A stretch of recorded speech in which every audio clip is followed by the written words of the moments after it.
का काम किया करता था। आप सभी लोगों को पता होगा कि सुर्ती बेचने वाला व्यक्ति क्या कभी स्टेज पर आता है?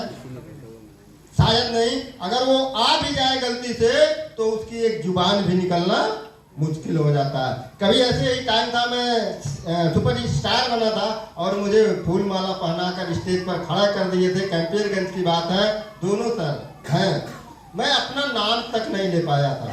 और आज दिन है कि हम आपके सामने अपने कुछ दो चार शब्द जो भी है मेरे पास मैं रख पा रहा हूं। इसके लिए आप सभी लोगों को बहुत बहुत धन्यवाद। इस आईएमसी ने हमको जो दिया वो आपको भी मिलेगा। लगातार 4 सालों से 4 व्हीलर भी आईएमसी के द्वारा ही मेंटेन किया जा रहा है।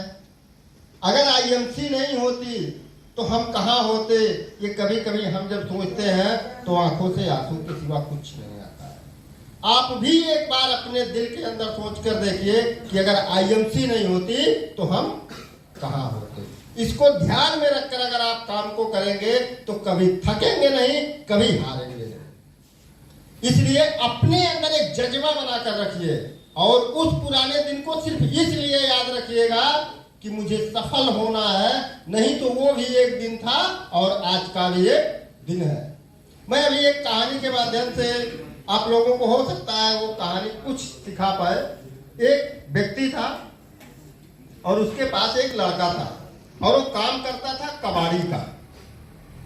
तो उसका लड़का पूछा कि पिताजी क्या सारे मनुष्य एक बराबर होते हैं? पिता बोला हाँ, सारे एक बराबर ही होते हैं, लेकिन आज मैं तुझे कुछ ऐसी चीजें दिखाऊंगा और शायद तुम्हारे समझ में आ जाएगा कि मनुष्य एक ही जैसा होता है, लेकिन उसका ये कुछ अलग होता है।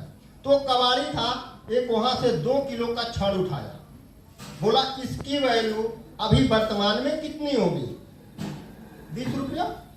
कबाड़ में आया हुआ छड़ 10 रुपए किलो बिक जाए बहुत है, लेकिन इसी छड़ को अगर आप कोई भी गाड़ी का पार्ट बनाकर बेच दिया जाए, लोहे का ही है, अगर ये गाड़ी का पार्ट बन के बिक गया तो ये 2000 में भी बिक सकता है। लेकिन अगर यही छड़ हम जो घड़ी पहने हुए हैं इसका पार्ट बना के बेच दिया जाए तो ये 2 लाख का भी हो सकता है।